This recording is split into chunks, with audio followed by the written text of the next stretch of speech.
U എയിലെ ഏറ്റവും വലിയ പണക്കാരനാരെന്ന് നിനക്കറിയുമോ? അത് ആരാന്ന് എനിക്കും അറിയില്ല. ഇപ്പം അത് ആരാണെങ്കിലും ആ ആൾ പോലും ഓടിച്ചിട്ടില്ലാത്തൊരു വണ്ടി ഞാനൊരു 2 കൊല്ലത്തോളം യൂസ് ചെയ്തിട്ടുണ്ടെന്ന് പറഞ്ഞാൽ നിങ്ങൾക്ക് വിശ്വസിക്കാൻ പറ്റും. വിശ്വസിക്കണം, കാരണം സത്യമായിട്ടുള്ള കാര്യമാണ്. അത് വളരെ ലിമിറ്റഡ് ആയിട്ടുള്ള ആൾക്കാർക്ക് മാത്രം കിട്ടുന്നൊരു വണ്ടിയാണ്. അതുകൊണ്ട് ഞാൻ ഉപയോഗിച്ച വണ്ടി ചിലപ്പോൾ എനിക്ക് മാത്രം കിട്ടിയിട്ടുണ്ടാവുള്ളൂ, വേറെ ആർക്കും കിട്ടാനുള്ള സാധ്യത ഞാൻ കാണുന്നില്ല.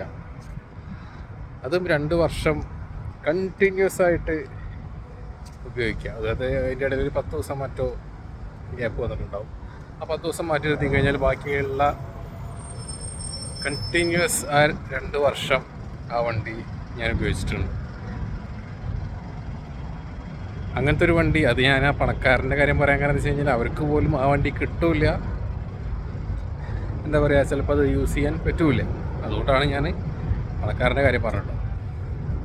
ഇതും ഈ പറഞ്ഞ പോലെ എന്താ പറയുക, ലാസ്റ്റ് വീഡിയോയിൽ ഗൂഗിൾ ഫോട്ടോസിൽ ഒരു ഫോട്ടോ കിട്ടിയപ്പോൾ അതിൻ്റെ ഒപ്പം തന്നെ കിട്ടിയ ഒരു ഫോട്ടോ ആണ്. ആ ഒരു ഫോട്ടോ കണ്ടപ്പോഴാണ് ഇങ്ങനൊരു ഭാഗ്യം എനിക്ക് മാത്രമേ കിട്ടിയിട്ടുണ്ടാവുള്ളൂ എന്നൊരു ഡൗട്ട് വന്നത്. ഡൗട്ടല്ല, വണ്ടി കണ്ടാൽ നിങ്ങൾക്ക് മനസ്സിലാവും അത് ഞാൻ മാത്രമേ ഉപയോഗിക്കാൻ ചാൻസ് ഉള്ളൂ, വേറെ ആരും അത് ഉപയോഗിക്കാൻ സാധ്യതയില്ല എന്നുള്ളത്. പിന്നെ അതുമായിട്ട് സിമിലർ ആയിട്ടുള്ള വണ്ടികൾ ഒരുപാട് പേര് ഉപയോഗിച്ചിട്ടുണ്ടാവും. കാരണം ചില പർട്ടിക്കുലർ ടീമിന് മാത്രം കിട്ടുന്നൊരു വണ്ടിയാണത്. അപ്പോൾ വണ്ടി ഞാൻ കാണിച്ചു തരാം, നിങ്ങൾക്ക് വണ്ടി കണ്ടാൽ എന്തായാലും മനസ്സിലാവും അത് ഞാൻ ഈ പറഞ്ഞ കാര്യങ്ങളൊക്കെ വളരെ സത്യസന്ധമായിട്ടുള്ള കാര്യമാണെന്നുള്ളത്.